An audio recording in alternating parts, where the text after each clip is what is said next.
A woman was out for her morning jog on a country road, dressed in a skimpy workout outfit. Suddenly, a pickup truck behind her honked its horn in a taunting way. At first, she thought it was just a random encounter with a stranger, so she didn't think much of it. But when Anna ran back into the yard of her own home, she came face to face with the men in the pickup truck once again. It turned out they were the construction workers Jack, her husband, had hired to fix up the house. Anna immediately went back inside and told Jack what had just happened. She desperately hoped her husband would stand up for her, but Jack's response snuffed out all Anna's hopes. He said the men had acted that way because Anna was dressed too revealingly, and advised her to wear more clothes when she went out to exercise from now on. Jack's accusations ignited the long-suppressed anger in Anna in an instant. She stood by the window, in full view of the workers on the roof, and unbuttoned her top right then and there. The workers on the roof froze in place at once, and this impulsive act of spite on her part planted the seed for her tragic fate in the days to come. From that day on, the workers' covetousness toward Anna grew stronger and stronger. They decided to get rid of Jack, to clear the way. And so, an elaborately planned murder plot began. At 4 o'clock that afternoon,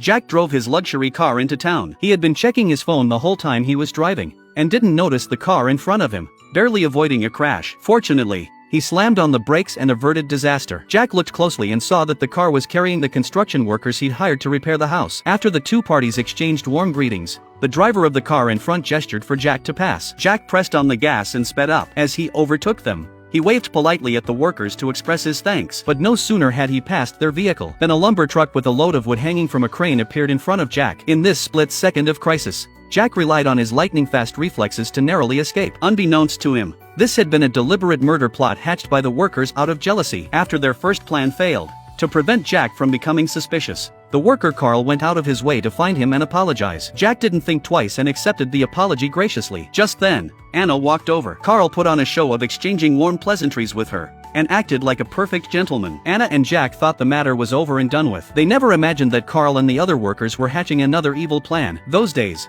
the town was in hunting season. Taking advantage of this, several of the workers invited Jack to go hunting in the woods. Jack agreed gladly, and Anna, as usual, put on her revealing workout clothes and went for a jog near the house. At this moment, Jack had no idea he had walked straight into their trap. This instantly pushed Anna, who was home alone, into the abyss. 30 minutes later, the workers led Jack deep into a forest dozens of kilometers from his home. Meanwhile, his wife had just finished her jog and returned home. She looked around the empty yard and felt something was terribly wrong. On the other side, a thick, dense fog suddenly rolled in around Jack. Visibility dropped to nearly zero in an instant. Jack looked around, only to find that the workers who had come with him were nowhere to be seen. It was then that he realized he had been abandoned in the middle of the desolate, empty forest. At the same time, Anna, who had finished her jog, was getting ready to take a shower at home to relax. Suddenly, a series of urgent knocks came at the door. She walked over warily and opened it, and standing outside was Carl. Anna realized something was wrong in an instant and tried to close the door, but Carl forced his way inside. He had long lusted after Anna,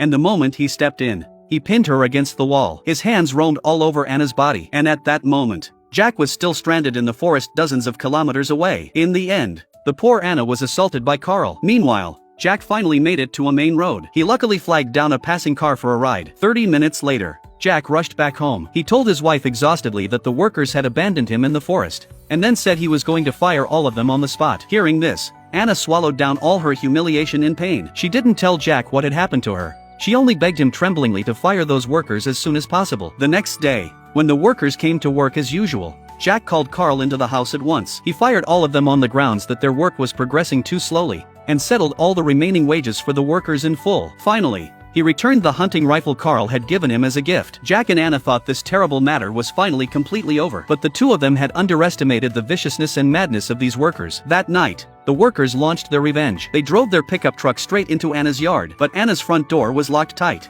and they couldn't break in. One of the workers immediately picked up a rock and smashed the window. Anna was filled with overwhelming fear at that moment. Another worker lifted a pickaxe and slammed it hard against the security bars on the window. Soon, Anna's house was in complete shambles. The workers outside were still relentlessly smashing and destroying everything in sight. Yet Jack remained surprisingly calm at this moment. He knew that if this went on, the workers would definitely break into the house. They had to get ready to defend themselves, and fast. Jack then led Anna and they began to make preparations in an orderly way. The two of them took down the animal traps hanging on the wall, and set them up on the floor. Next, Jack turned on the gas stove, set 2 small iron pots on the burners, and took a bucket of cooking oil out of the cabinet, pouring it quickly into the pots. Suddenly, a huge explosion rang out from outside the house. It turned out Carl had shot and blown up Jack's luxury car. Raging flames lit up the entire yard, painting it bright red.